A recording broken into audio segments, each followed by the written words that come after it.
नमस्कार, आप सभी का स्वागत है study with JR YouTube channel में। आज के इस वीडियो में हम रिट साइकोलॉजी का प्रीवियस ईयर का क्वेश्चन पेपर सॉल्व करेंगे और इसमें आपको 30 प्रश्न हैं, ये आपको सॉल्व करने हैं और इन 30 प्रश्न में से आपके कितने क्वेश्चंस ठीक हुए, सही हुए, उनका आपको मुझे कमेंट्स करके रिप्लाई करना है। मुझे बताना है कि 30 प्रश्न में से आपके कितने प्रश्न सही हुए, क्योंकि आप सभी रिट की तैयारी कर रहे हैं तो आपको ये क्वेश्चन पेपर ज़रूर से सॉल्व करना चाहिए। और ये जो क्वेश्चन पेपर है ये रिट लेवल 2 का है। लेवल 2 वालों के लिए 6 to 8 तक के लिए जो भरते हैं फॉर्म, लेवल 2 का है और 2017 का पेपर है, जिसका एग्ज़ाम आपका हुआ था 11 फरवरी 2018 को हुआ था इसका पेपर। तो 2017 का पेपर है ये और भाग 1 है। आपको जैसा कि पता ही होगा कि इसमें भाग होते हैं। जो लेवल 2 है इसमें भाग चार भाग होते हैं टोटल। तो ये भाग 1 है। भाग 1 में आपको बाल विकास और शिक्षा शास्त्र से संबंधित क्वेश्चंस पूछे जाते हैं। तो उसी के क्वेश्चंस हैं। 30 प्रश्न इसमें पूछे गए थे, 30 नंबर के थे और इनको आज हम सॉल्व करेंगे। तो देखिए, और जैसा कि आपने पहला वीडियो देखा होगा मेरा रिट की इम्पोर्टेंट बुक्स का, तो उसमें भी मैंने आपको बताया था कि आप रिट की अगर तैयारी कर रहे हैं तो सबसे पहले आपको उसका सिलेबस पता होना चाहिए। ये नहीं कि आप तैयारी कर रहे हैं, कोई भी बुक से पढ़ रहे हैं और आपको टॉपिक्स उसके पता नहीं है कि क्या क्या पढ़ने हैं। तो बेसिक सबसे पहले आपको उसका सिलेबस पता होना चाहिए। सिलेबस के बाद जो दूसरी चीज़ आती है वो है सॉल्व पेपर। सॉल्व पेपर मतलब जो प्रीवियस ईयर्स में एग्ज़ाम हुए हैं ना, जो पिछले सालों में एग्ज़ाम हुए हैं, तो वो पिछले सालों के पेपर आपके पास होने चाहिए, जिससे कि आपको पता रहे कि एग्ज़ाम में क्वेश्चन किस तरीके के बनते हैं। तो ये चीज़ भी आपको एक पता होनी चाहिए। तो इसी के कारण मैंने ये शुरू किया है कि ताकि आप वीडियोज़ देखकर भी समझ पाएँ कि पिछले साल किस प्रकार के क्वेश्चन एग्ज़ाम में पूछे गए थे और आंसर भी आपको पता रहेगा, तो एक आपकी नॉलेज स्ट्रॉन्ग हो जाएगी। तो चलिए पहला प्रश्न देखते हैं। व्यक्तिगत विभिन्नता का सम्मान करते वक्त एक शिक्षक से क्या आशा नहीं की जा सकती है। व्यक्तिगत विभिन्नता, इसका अर्थ क्या होता है कि देखिए, जो एक व्यक्ति होता है ना, एक व्यक्ति क्या, प्रत्येक व्यक्ति, मतलब जितने भी व्यक्ति हैं वो सब, प्रत्येक व्यक्ति अपने आप में अलग होता है, भिन्न होता है। कैसे? वो जैविक में भिन्न, जैविक स्थिति, जैविक रूप में भिन्न हो सकता है, मानसिक रूप में भिन्न हो सकता है, सांस्कृतिक रूप में, संवेगात्मक रूप में, तो किसी भी रूप में, किसी भी स्थिति में वो भिन्न होता है। ऐसा नहीं है कि ये सपोज ये एक लड़का है और ये दूसरा लड़का है तो ये दोनों, इनकी स्थिति सेम नहीं होगी। हो सकता है कि ये जो ए नंबर का बॉय है, ए नंबर का लड़का है, ये ज़्यादा इंटेलिजेंट हो और ये भी हो सकता है कि ये बी नंबर का ज़्यादा इंटेलिजेंट हो। तो सबकी शारीरिक बनावट, जैसे कि रूप, रंग, आकार हो गया, तो इस तरीके से भी भिन्न हो सकते हैं। आपने देखा ही है, हर कोई एक जैसा नहीं होता, अलग अलग होते हैं। हर व्यक्ति अलग अलग होता है और हर व्यक्ति विशेष होता है, उनमें कुछ ना कुछ विशेष बात होती है। तो व्यक्तिगत विभिन्नता यही है कि जो प्रत्येक व्यक्ति हैं वो जैविक, मानसिक या सांस्कृतिक या संवेगात्मक, इमोशनल रूप में इनमें अंतर होता है। एक व्यक्ति से दूसरे व्यक्ति का अंतर होता है, ये है ना, एक जैसे नहीं होते हैं सारे। और इस अंतर के कारण क्या होता है, एक व्यक्ति दूसरे व्यक्ति से भिन्न माना जाता है। इसे क्या कहते हैं? व्यक्तिगत विभिन्नता कहते हैं। ठीक है, तो इसके में बताया गया है कि व्यक्तिगत विभिन्नता का सम्मान करते वक्त एक शिक्षक से क्या आशा नहीं की जा सकती है। एक जो शिक्षक है, टीचर है, उससे हम क्या आशा नहीं करेंगे। ऑप्शंस देख लेते हैं। ए है योग्यता अनुसार समूह में विभक्त करना, बी है पाठ्यचर्या को समायोजित करना, सी है बच्चों को स्वाध्याय के लिए छोड़ देना और डी है शिक्षण विधियों को समायोजित करना।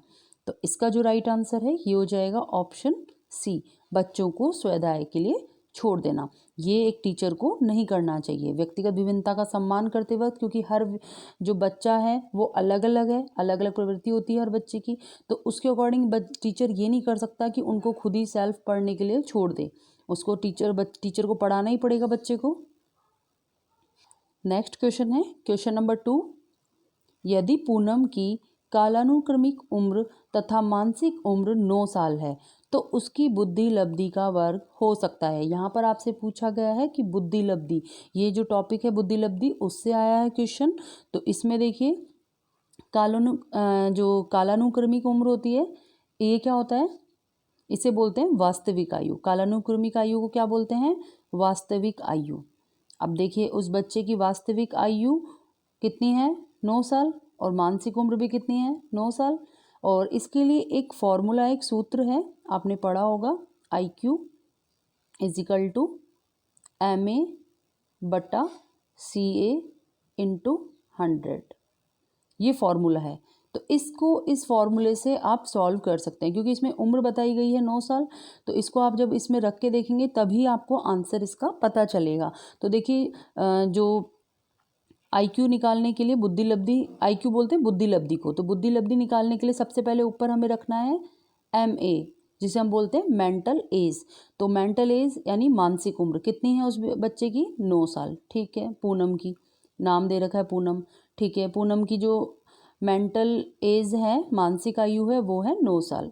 अब इसको बट्टा लगाना है, नीचे आएगा क्या, नीचे आएगा CA यानी कि क्रोनोलॉजिकल एज, या फिर इसको हम बोल सकते हैं रियल एज।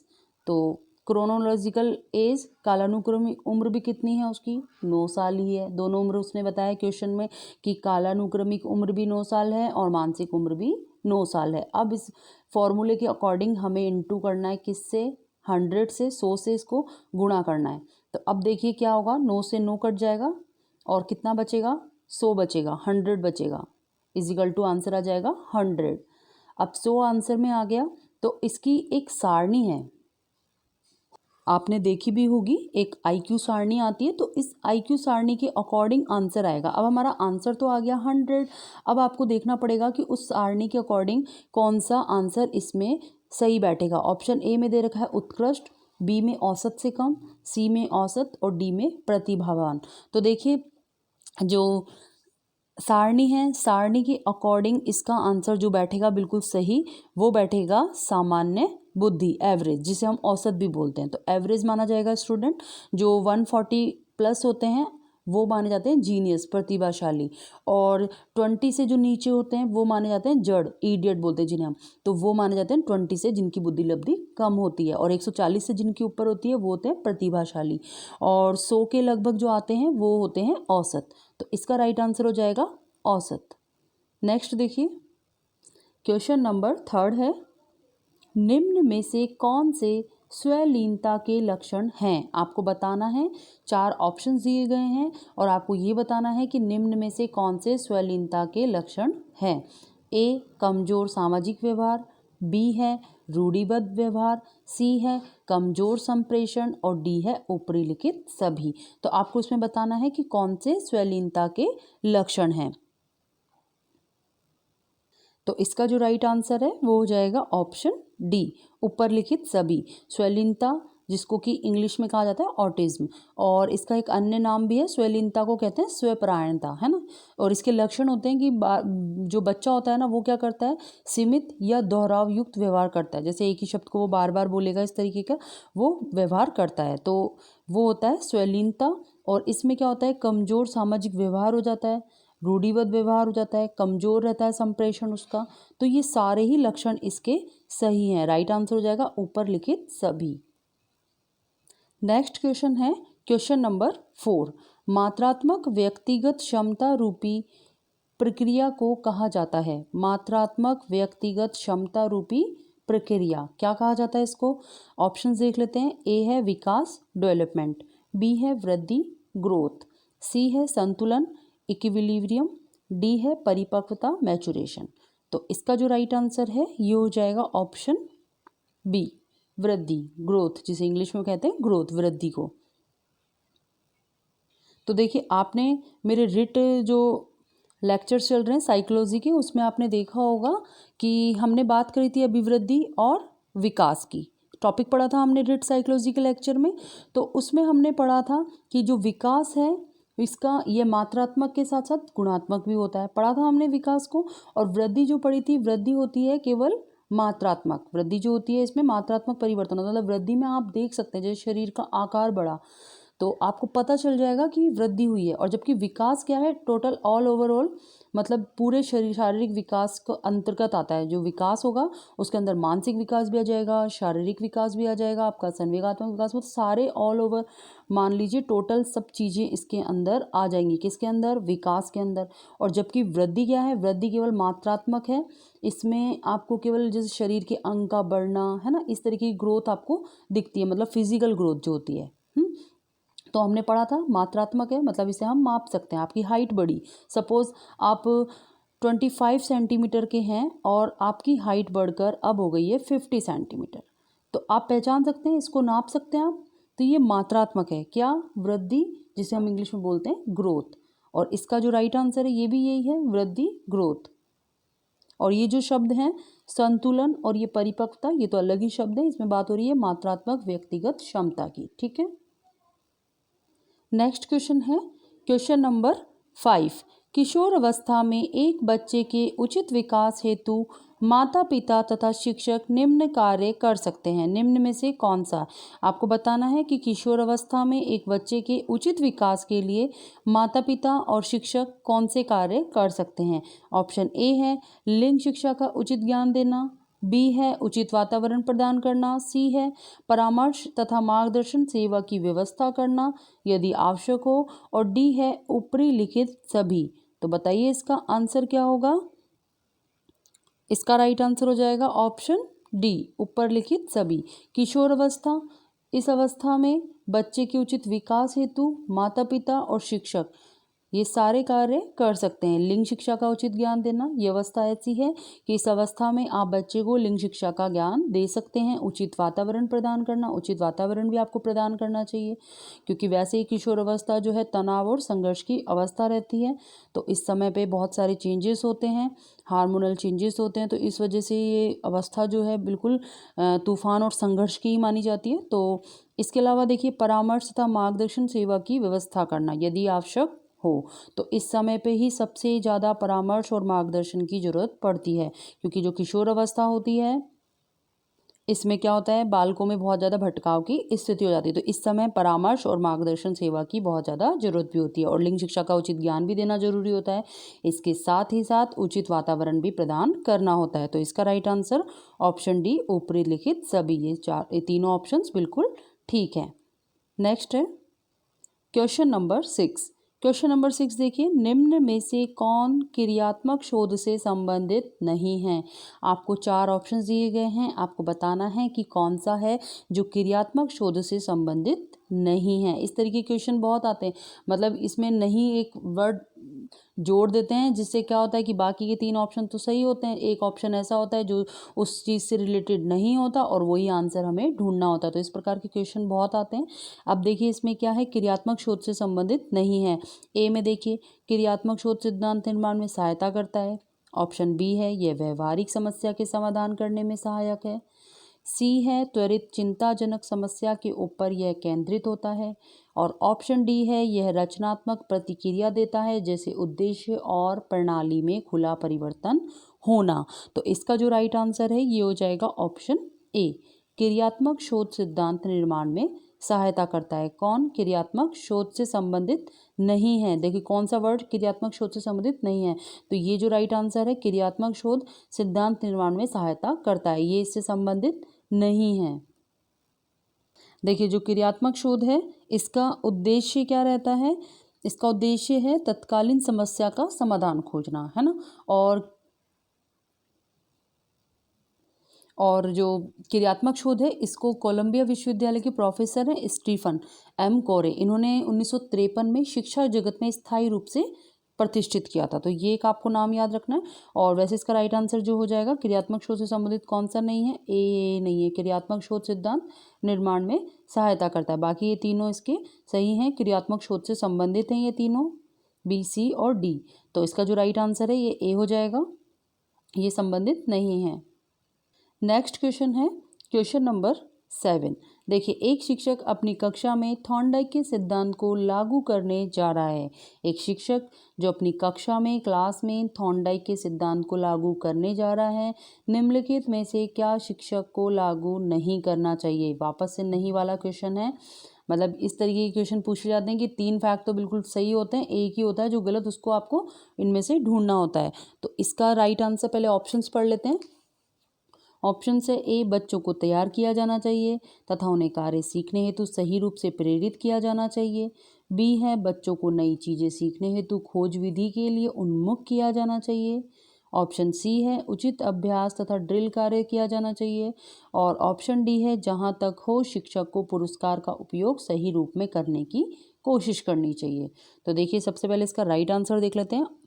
इसका राइट आंसर हो जाएगा ऑप्शन बी, बच्चों को नई चीज़ें सीखने हेतु खोज विधि के लिए उन्मुख किया जाना चाहिए। ये थॉर्नडाइक नहीं कहते हैं, ये थॉर्नडाइक के सिद्धांत में नहीं है। अगर आप बेसिकली पूछा ये क्या गया है कि टीचर है और अपनी क्लास में कौन से नियम लागू कर रहा है, थॉर्नडाइक के सिद्धांत वाले, तो उसके अकॉर्डिंग इसका राइट आंसर यही हो जाएगा कि बच्चों को नई चीज़ें सीखने हेतु खोज विधि के लिए उन्मुख किया जाना चाहिए। ये राइट आंसर हो जाएगा इसका।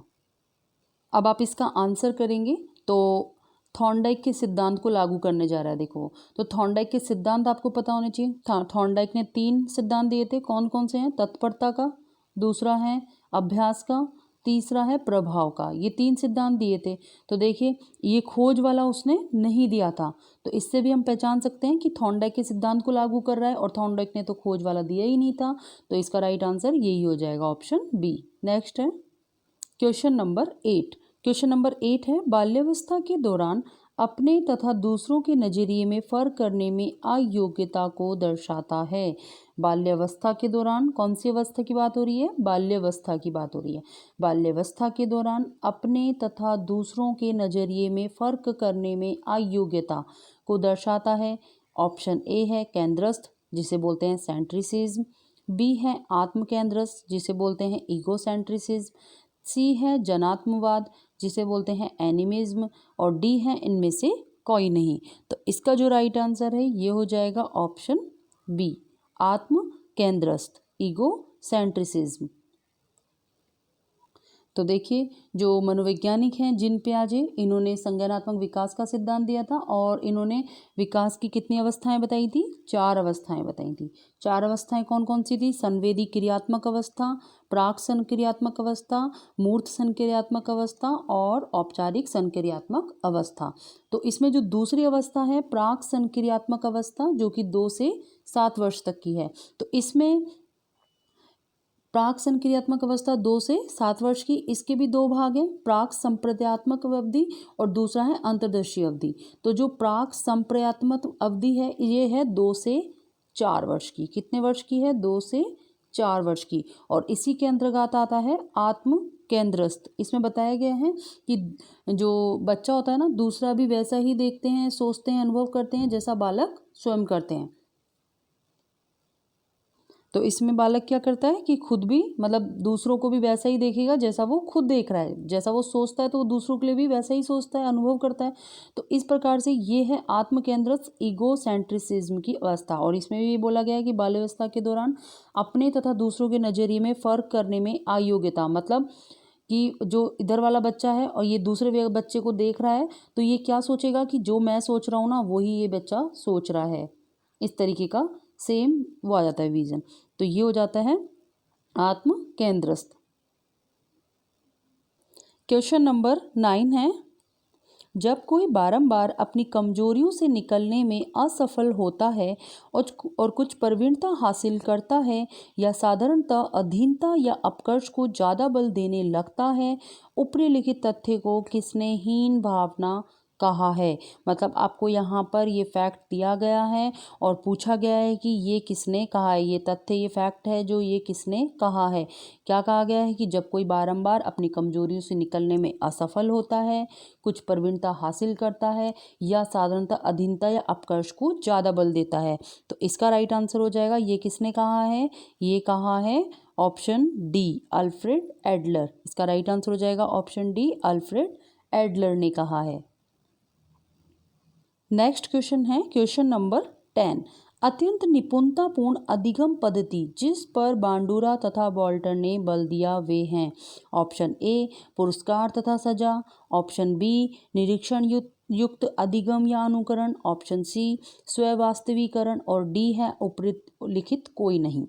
तो देखिए, अत्यंत निपुणतापूर्ण अधिगम पद्धति जिस पर बांडुरा तथा वॉल्टर ने बल दिया, तो इसका जो राइट आंसर है ये हो जाएगा ऑप्शन बी, निरीक्षण युक्त अधिगम या अनुकरण। तो जो बांडुरा हैं और वॉल्टर हैं, इन्होंने अत्यंत निपुणतापूर्ण अधिगम पद्धति किसको माना है? निरीक्षण युक्त अधिगम या अनुकरण को। और 1963 में बांडुरा व वॉल्टर ने एक पुस्तक भी लिखी थी, social learning and personality development. इसमें इन्होंने व्यक्तित्व विकास में पर्यावरणीय परिस्थितियों को महत्वपूर्ण माना था। चलिए नेक्स्ट क्वेश्चन देखते हैं।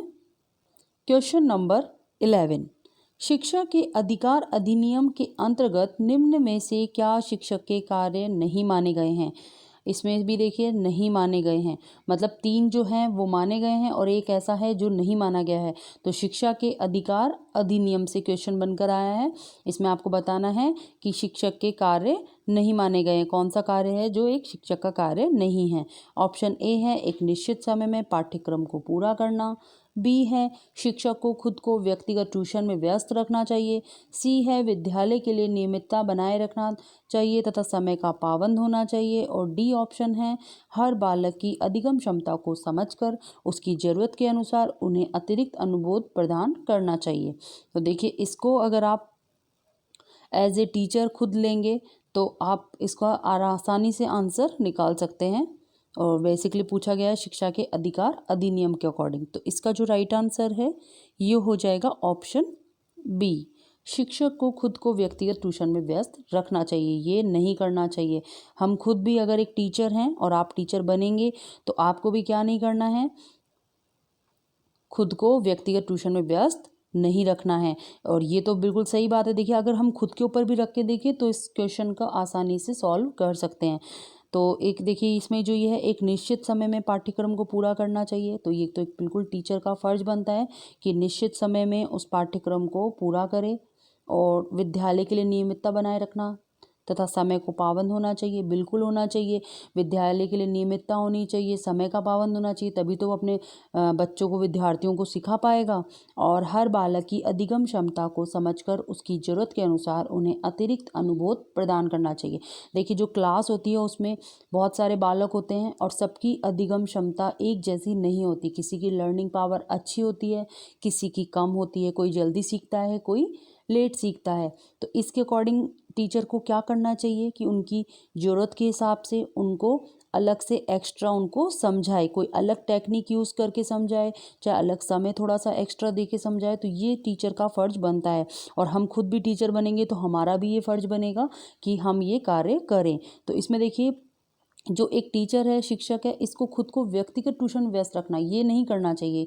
ये चाहे आप टीचर बनेंगे तो ये वैसे भी आपको नहीं करना चाहिए। और शिक्षा के अधिकार अधिनियम के अंतर्गत भी ये कार्य नहीं है, शिक्षक को खुद को व्यक्तिगत ट्यूशन में व्यस्त रखना चाहिए। तो ठीक है, इसका राइट आंसर हो जाएगा ऑप्शन बी। नेक्स्ट क्वेश्चन है क्वेश्चन नंबर 12, फ्राइड की अनुशंसित व्यक्तित्व की बनावट के अनुसार निम्न में से कौन मूलभूत तीव्र इच्छा के उठने के साथ ही तुरंत तथा अनैच्छिक रूप से सभी नियम तथा जीवन की सत्यता तथा नैतिकता की अवहेलना करते हुए संतुष्ट करता है। तो देखिए क्या कहा जा रहा है इस क्वेश्चन में, फ्राइड की अनुशंसित व्यक्तित्व की बनावट के अनुसार, किसके अनुसार, फ्राइड की अनुशंसित व्यक्तित्व की बनावट के अनुसार निम्न में से कौन मूलभूत तीव्र इच्छा के उठने के साथ ही तुरंत तथा अनैच्छिक रूप से सभी नियम तथा जीवन की सत्यता तथा नैतिकता की अवहेलना करते हुए संतुष्ट करता है।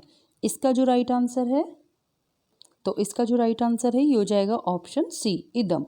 देखिए जो बच्चा होता है एक, तो बच्चे की क्या होती है, तीव्र इच्छा होती है कि चाहिए, कोई चीज़ उसको चाहिए होती है तो बोलता है कि मुझे ला कर दो, कैसे भी ला कर दो, ये मुझे चाहिए, करता है ना जिद। तो बच्चा होता है एक तरीके से, तो ये बच्चों में बहुत ज़्यादा तीव्र होती है ये इच्छा। तो ये वृत्ति जो होती है बच्चों में अधिक होती है इदम की, कि उसको चाहिए तो वो चीज़ चाहिए ही। और उसमें वो ये नहीं सोचता कि क्या सही है क्या गलत है, और वो ये नहीं देखता कि कौन सा समय, सपोज़ बच्चे ने जिद कर दी मुझे तो मैगी खानी है, तो अब उसको कहीं से भी ला कर दो तो वो मैगी उसको खानी है। उसको ये मतलब नहीं होता कि अभी क्या समय हो रहा है, सपोज़ रात के 10-11 बज रहे हैं, दुकानें बंद हो चुकी हैं, तो उसको नहीं मतलब होता, बच्चे को नहीं पता होता कि रात के 10-11 बज रहे हैं, इस समय सही नहीं है, बाहर नहीं जाया जा सकता, उसको स्थितियाँ कुछ भी नहीं पता होता। उसको तो बस ये है कि उसकी तीव्र इच्छा हो गई है तो उसको चाहिए तो चाहिए। तो इस प्रकार से ये फ्राइड बताते हैं कि अनुशंसित व्यक्तित्व की बनावट के अनुसार निम्न में से कौन सी मूलभूत तीव्र इच्छा के उठने के साथ ही तुरंत तथा अनैच्छिक रूप से सभी नियम तथा जीवन की सत्यता तथा नैतिकता की अवहेलना करते हुए संतुष्ट करता है। तो इसका राइट आंसर हो जाएगा ऑप्शन सी, इदम। नेक्स्ट क्वेश्चन है क्वेश्चन नंबर 13 निम्न में से किस तकनीक के अंतर्गत एक बच्चा किसी चीज को हासिल करता है जिसे बाद में वो अपने इच्छुक चीजें, कार्य या लाभ में बदल सकता है? तो इसे क्या कहा जाएगा? क्या कह रहे हैं देखिए इस क्वेश्चन में कि किस तकनीक के अंतर्गत एक बच्चा जो है किसी चीज को हासिल करता है, मतलब किसी चीज को प्राप्त करता है और बाद में क्या करता है, वो अपनी इच्छुक चीजें, कार्य या लाभ में उसको बदल सकता है। तो ऑप्शंस देख लेते हैं। ए है टोकन इकोनॉमी, बी है गठन करना, सी है विलोपन और डी है अप्रकट संवेदीकरण। तो इसका जो राइट आंसर है ये हो जाएगा ऑप्शन ए, टोकन इकोनॉमी। इसको क्या कहा जाएगा? Token economy. तो देखिए ये जो शब्द आया है टोकन इकोनॉमी, ये स्किनर के क्रिया प्रसूत की जो चिकित्सा विधि है वहाँ से लिया गया है। और ये जो टोकन है ना, ये पुरस्कार ही है। इसमें क्या होता है कि बच्चे को है ना, मतलब टोकन दिए जाते हैं, पुरस्कार के रूप में क्या दिया जाता है? टोकन दिया जाता है। और फिर इस टोकन से वो क्या कर सकता है, इस टोकन को इकट्ठा कर कर वो पुरस्कार में इसका विनिमय कर लेता है। तो ये क्या कहलाएगा? टोकन इकोनॉमी कहलाएगा। नेक्स्ट है क्वेश्चन नंबर 14 देखिए, समायोजन प्रक्रिया के दौरान विद्यार्थीगण बहुत सी विरोधाभासी परिस्थितियों से गुजरते हैं। समायोजन प्रक्रिया, एडजस्टमेंट ग्रुप करते हैं विद्यार्थी, तो क्या होता है, बहुत सी विरोधाभासी परिस्थितियां होती हैं, उनसे वो गुजरते हैं। उदाहरण स्वरूप, एक विद्यार्थी शिक्षक के सामने अपनी गलती को स्वीकार करना चाहता है, पर इसके साथ ही वह शिक्षक द्वारा दंडित होने से भी डर रहा है। निम्न में से किसके सापेक्ष में इसे अच्छी तरह समझाया गया है? तो देखिए आपको यहाँ पर स्थितियाँ दी गई हैं, 3 स्थिति हैं। पहला है पद्धति पद्धति विरोधाभासी परिस्थिति, बी में है वर्जन वर्जन विरोधाभासी परिस्थिति, सी में है पद्धति वर्जन विरोधाभासी परिस्थिति और डी है उपरिलिखित कोई नहीं। तो आपको इन चारों में से बताना है कि कौन सा राइट आंसर है। सबसे पहले इसका राइट आंसर देख लेते हैं। तो इसका जो राइट आंसर ये हो जाएगा ऑप्शन सी, पद्धति वर्जन विरोधाभासी परिस्थिति। तो देखिए ये जो बालक के साथ हो रहा है, बच्चे के साथ जो हो रहा है, इसमें देखिए 2 तरह की परिस्थिति बन रही है। कैसे? समायोजन की प्रक्रिया, एडजस्टमेंट की जो प्रक्रिया है, इसमें क्या हो रहा है, कौन सी विरोधाभासी परिस्थितियाँ हो रही हैं कि जो बच्चा है, विद्यार्थी है, वो शिक्षक के सामने अपनी गलती को स्वीकार करना चाहता है। मतलब उसने कोई गलती करी है, वो उसको स्वीकार करना चाहता है, पर इसके साथ ही वे शिक्षक द्वारा दंडित होने से डर रहा है। मतलब अपनी गलती को स्वीकार करना, हमने कोई गलती करी, अगर हम उसे स्वीकार करते हैं, इट मीन्स पॉजिटिव। वो चीज़ क्या है? पॉजिटिव है, मतलब अच्छी है, सकारात्मक सोच है वो, कि हमने कोई गलती करी और उसे स्वीकार कर ली, तो ये है सकारात्मक। पर इसके साथ ही वह शिक्षक द्वारा दंडित होने से डर रहा है। अगर वो डर भी रहा है, अगर मैंने ये जो गलती है ये मैंने टीचर को बता दी तो वो मुझे दंड देंगे। तो दंड देना किस में आता है? दंड देना आता है नकारात्मक में। तो उस बच्चे के साथ क्या हो रहा है? पहला तो सकारात्मक, फिर दूसरी चीज क्या है? नकारात्मक। तो ये इसका इसीलिए राइट आंसर ये हो जाएगा ऑप्शन सी, पद्धति वर्जन। पद्धति क्या है? सकारात्मक, और वर्जन क्या है यहाँ पर? नकारात्मक। मतलब वो बताना तो चाहता है, स्वीकार कर रहा है अपनी गलती, लेकिन वर्जन मतलब वो दंडित होने से डर रहा है। तो यहाँ पे वर्जन विरोधाभासी परिस्थिति है, मतलब पद्धति वर्जन विरोधाभासी परिस्थिति है। इसका राइट आंसर होगा ऑप्शन सी। नेक्स्ट क्वेश्चन है क्वेश्चन नंबर 15। देखिए 15 में एक 5 वर्ष के बच्चे में दूसरों के प्रति प्रतिक्रिया तथा संप्रेषण में कमी है तथा असामान्य व्यवहार को बारंबार करता है। इस तरह के लक्षण किस चीज का प्रतीक है? देखिए कितने साल का बच्चा है? 5 साल का, 5 ईयर्स का बेबी है, बच्चा है। तो उसमें क्या है? दूसरों के प्रति प्रतिक्रिया तथा संप्रेषण में कमी है, मतलब वो अच्छे से कम्युनिकेशन नहीं कर पा रहा है दूसरों से, और असामान्य व्यवहार को बारंबार करता है, मतलब जो उसका असामान्य व्यवहार हो रहा है। तो इसके लिए इस तरह के लक्षण किस चीज़ का प्रतीक है? मतलब उस बच्चे में क्या कमी हो सकती है, किस चीज़ का प्रतीक है कि उस बच्चे वो ऐसा क्यों कर रहा है? ऑप्शन है ए श्रवण बाधिता, बी है शैक्षिक पिछड़ापन, सी है शैशव स्वलीनता, डी है अधिगम अक्षमता। तो इसका जो राइट आंसर है वो हो जाएगा ऑप्शन सी, शैशव स्वलीनता। देखिए श्रवण बाधिता, उसको सुनने में कोई कठिनाई नहीं है, शैक्षिक पिछड़ापन नहीं है, अधिगम अक्षमता, सीखने में भी कोई प्रॉब्लम नहीं हो रही है, लेकिन क्या है, उसका जो असामान्य व्यवहार है वो उसको बारंबार कर रहा है, और दूसरों के प्रति जो प्रतिक्रिया है, संप्रेषण है, उसमें उसके कमी है। तो इसका जो ये जो लक्षण है ये किस चीज़ का प्रतीक माना जाएगा? शैशव स्वलीनता का। इसका राइट आंसर हो जाएगा ऑप्शन सी। नेक्स्ट क्वेश्चन है क्वेश्चन नंबर 16। किशोर अवस्था की ऐसी आदत जिसमें खुद को भूखे रखने की प्रवृत्ति होती है तथा यह ज़्यादा बालिकाओं में पाई जाती है, ऐसी अवस्था को कहा जाता है। आपने देखा होगा कि कुछ बच्चे ऐसे होते हैं जो कि अपने मतलब भूखे रहते हैं जानबूझ के कि मेरा तो वेट बढ़ गया है ना, खुद को मतलब वो जानबूझ के अपना वेट बढ़ गया या कुछ मोटे हो गए, कुछ इस तरीके से मतलब अपने आप को भूखा रखते हैं। और ज़्यादातर ये लड़कियों में पाया जाता है इस तरीके का, है ना, ऐसी आदत हो जाती है उनकी। तो इस अवस्था को क्या कहेंगे? ऑप्शन ए है एनोरेक्सिया नर्वोसा, बी है डेलिरियम ट्रेमेंस, सी है स्वैलीनता, डी है डाउन सिंड्रोम। तो इसका जो राइट आंसर है ये हो जाएगा ऑप्शन ए एनोरेक्सिया नर्वोसा। इसे क्या कहा जाएगा? Anorexia nervosa. तो देखिए इसमें क्या होता है, ये जो एनोरेक्सिया नर्वोसा है इसमें क्या होता है कि जो व्यक्ति किशोर या किशोरी होते हैं ना, इस अवस्था में किशोर अवस्था में जो किशोर होते हैं किशोरी होते हैं तो वो अपने आप को मोटा मानते हैं, मतलब कि मैं मोटा हो गया, मतलब इतने कॉन्शियस हो जाते हैं अपने आप को लेके कि मैं मोटा हो गया, वेट बढ़ गया, इस तरीके से।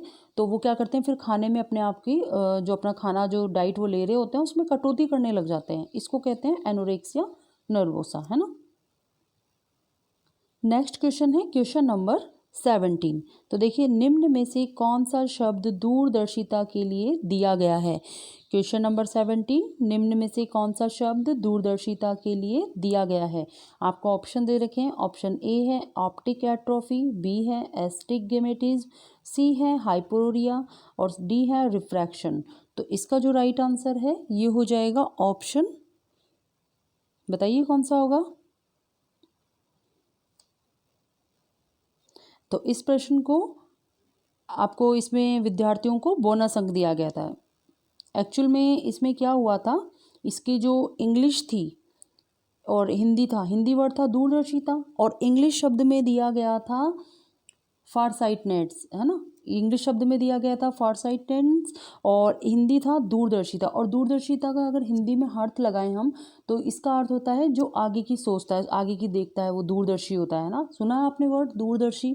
तो ये तो हो गया दूरदर्शी। और जो इंग्लिश वर्ड था फार साइटनेस तो उसके अकॉर्डिंग ये इसका बिल्कुल नहीं था आंसर, तो इसके मैच नहीं कर रहा था, इसीलिए इसमें बोनस अंक विद्यार्थियों को दिया गया। अब एक बार आप ये देख लीजिए ऑप्टिक एट्रोफी क्या है। तो देखिए ऑप्टिक एट्रोफी क्या होती है कि ऑप्टिक जो है तंत्रिका तंतुओं या रेटिनल कोशिकाओं की क्षति जो कि जो नेत्र में मस्तिष्क तक आवेग पहुंचाते हैं। तो ये क्या है? एक नेत्रगोलक रोग है, ठीक है। ऑप्टिक एट्रोफी क्या है? नेत्रगोलक का रोग होता है। तो ये तो वैसे ही इसका आंसर नहीं हो सकता दूरदर्शिता, क्योंकि हम रोग की बात नहीं कर रहे।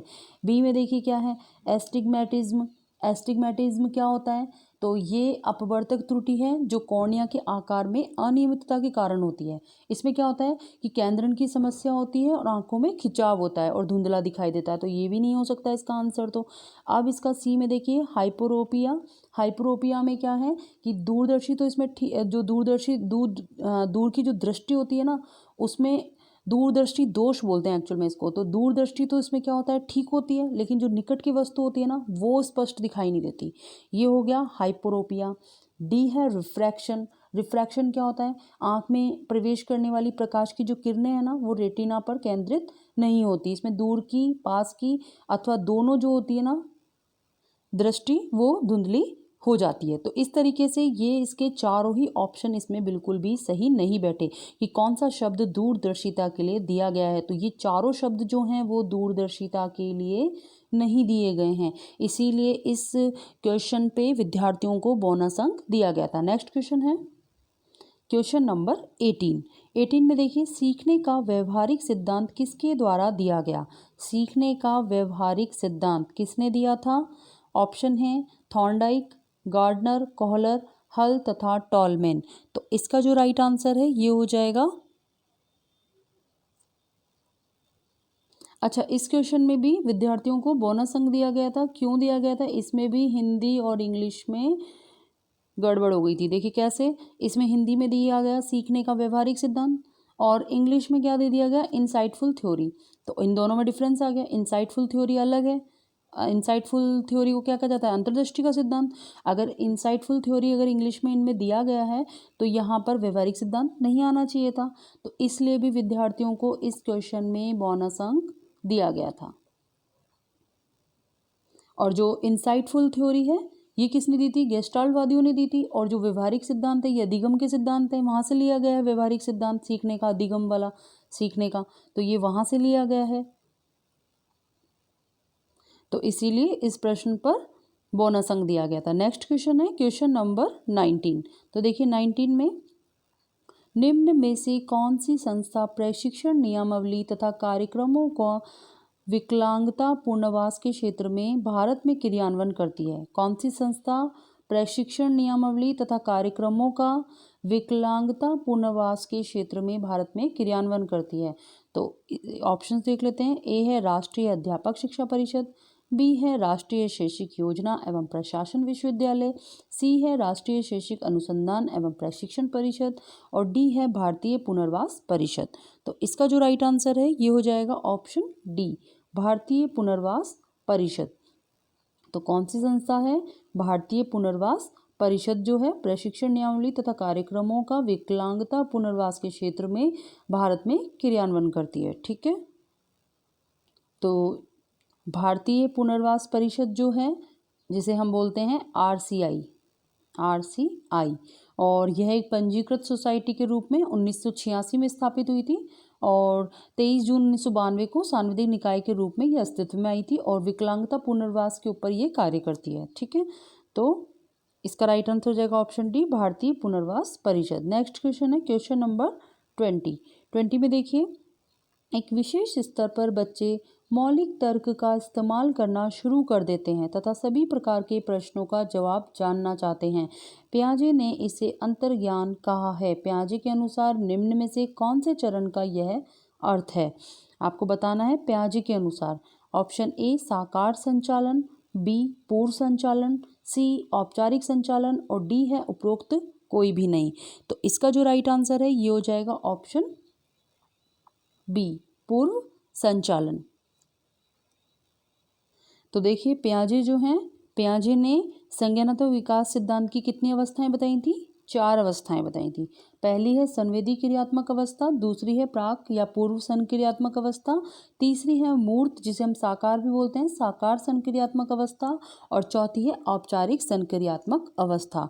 तो इसकी जो दूसरी अवस्था है प्राक या पूर्व संक्रियात्मक अवस्था, जो कि 2 से 7 वर्ष तक की होती है, इसमें भी देखिए इसके 2 भाग हैं। एक तो थी प्राक संप्रत्यात्मक अवधि और दूसरी है अंतर्दृष्टि अवधि। तो जो प्राक संप्रत्यात्मक अवधि है वो होती है 2 से 4 वर्ष की, और जो दूसरी अवस्था है वो है जो दूसरी अवधि है वो है अंतर्दृष्टि अवधि, जो होती है 4 से 7 वर्ष की। तो इसी में बताया गया है कि जो बच्चे हैं वो जिज्ञासु होते हैं, कई प्रश्न पूछते हैं, सारे मतलब क्वेश्चंस के आंसर जानना चाहते हैं। तो इस प्रकार के जो फैक्ट हैं वो इसी के अंतर्गत आते हैं, और इसका जो इसीलिए राइट आंसर क्या बना? पूर्व संचालन। पियाजे के अनुसार इनमें से कौन से चरण का यह अर्थ है? तो पूर्व संचालन का। ठीक है, नेक्स्ट क्वेश्चन है क्वेश्चन नंबर 21। ज़्यादातर बच्चे प्रथम सार्थक शब्द इस उम्र में बोलते हैं। ये ज़्यादातर बच्चे जो होते हैं, पहला, प्रथम मीन्स पहला, सार्थक शब्द मतलब वो जो उन्होंने बोला उसका अर्थ अच्छा हो, सार्थक होना चाहिए, शब्द की समझ में आए कि ये शब्द है रियल में।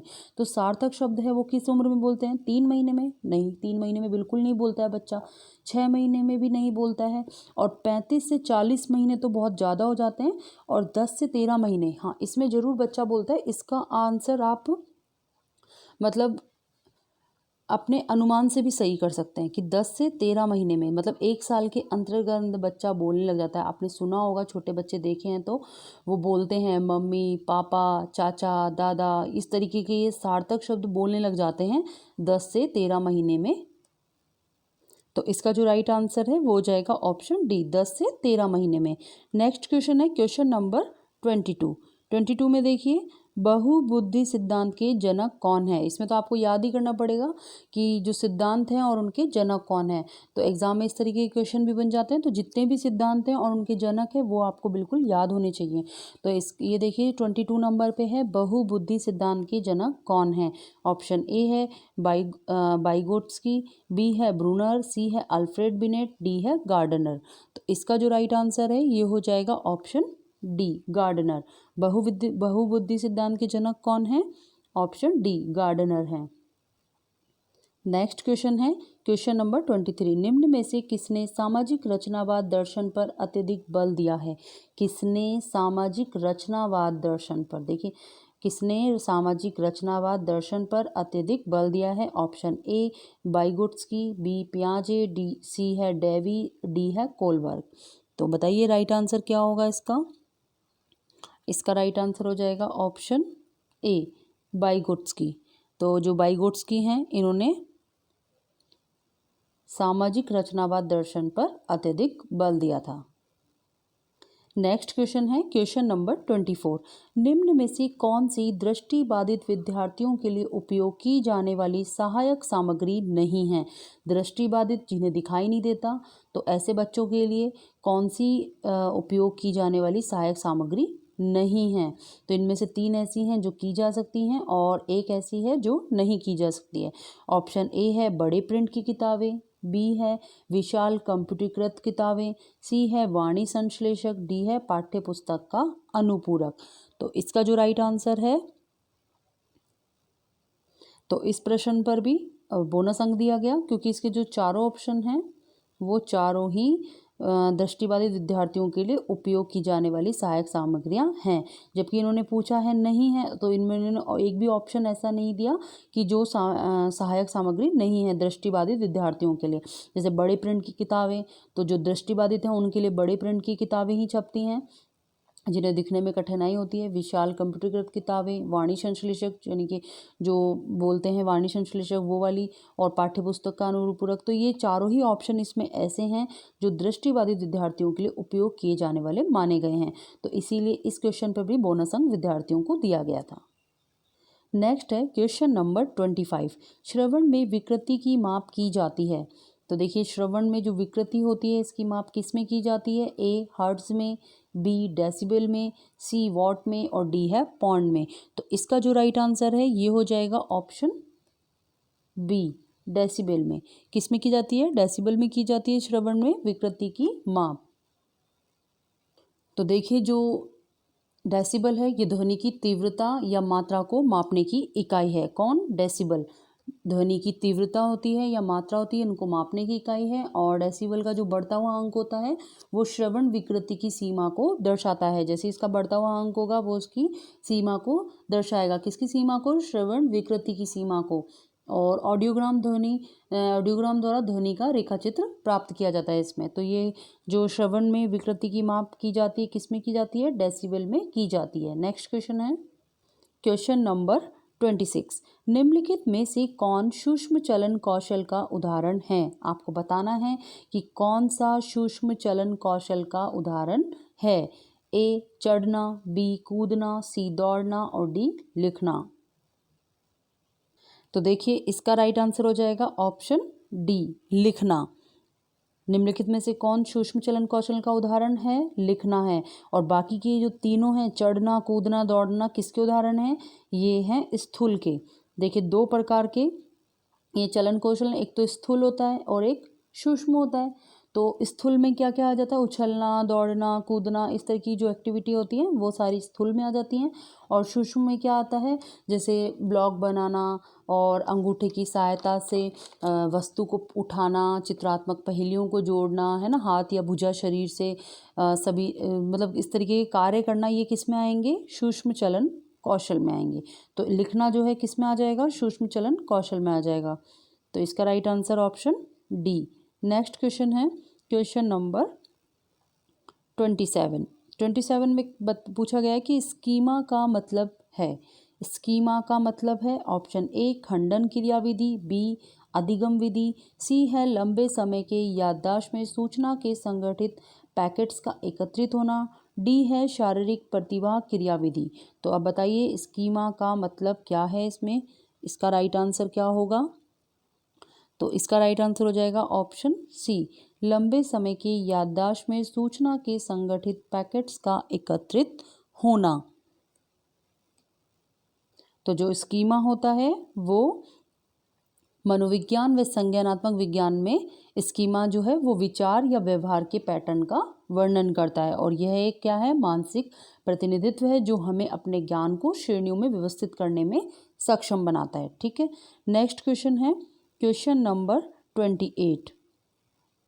सूचना प्रक्रमण सिद्धांत बुद्धि को विभिन्न आधारभूत कौशलों में विभक्त करने के लिए जाने जाते हैं, जिसे लोग सूचना प्राप्त करने, प्रक्रमण करने और तर्क देकर समस्या समाधान करने के लिए उपयोग करते हैं। इस तरह के सिद्धांत का प्रतिपादन करने हेतु श्रेष्ठ किसे माना गया है।